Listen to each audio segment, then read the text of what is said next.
Hey, what's up you guys? I thought it was time to give you a little update on my Jungle Aquascape. The scape has reached a 10-month mark and it's starting to look really nice now. You can see that the crypts are growing super well right now and need to be trimmed back a little bit. And also the algae's taken over a little bit too. So I think it's time to do a bit of maintenance on this tank. But before we start cleaning this tank up, if you can give this video a like and subscribe to the channel, it really helps me out a lot. The first thing I'm going to do is clean the glass, get rid of all the algae. I'm starting to get a little bit more green algae than usual. I notice this usually happens in my aquariums in the winter time in the UK, so I think I'm going to have to play around the photo period and the intensity of the light just to try and reduce this algae problem a little bit.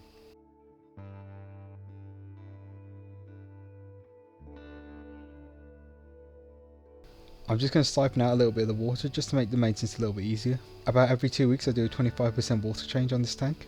I'm just being really careful when I siphon out the water, as I don't want to siphon out any of the chili reservoirs in the tank. Since they're so small, they can easily get sucked up by the siphon.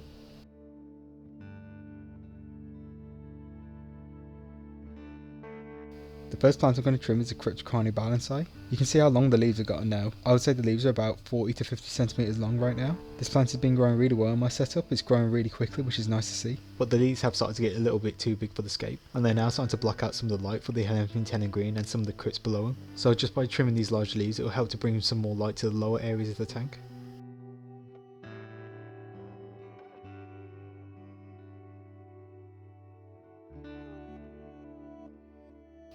So I like to use a toothbrush just to clean little bits of algae I might have missed. Usually there's always some algae in the corners of the aquarium. I want to make sure that the silicon's clean and not algae stained. Also, using the toothbrush is really useful for cleaning algae that is in hard to reach areas.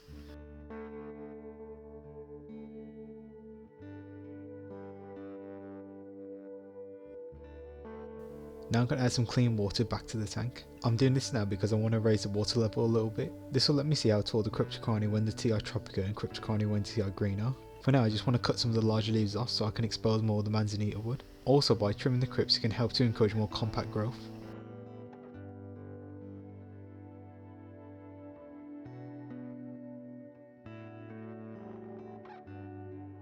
I know that most aquascapers trim crypts a little bit differently compared to what I do. The traditional way of trimming crypts is by removing the stem from the base of the plant. I've always found this quite difficult because sometimes you can end up uprooting the plant by accident. So what I like to do is use my aquascaping scissors. I try to cut to the lowest point of the stem near the base of the plant. Now I'm just going to add the rest of the clean water back into the tank.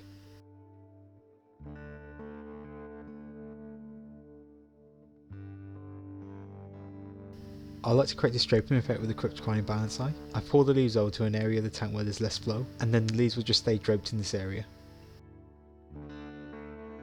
So with the water level right up to the top, I can see that I wanted to trim some of the Cryptocarni when TI green back. So I'm mainly going to be cutting the leaves that are reaching the surface of the water. I also want to try and expose more of the hardscape in the tank.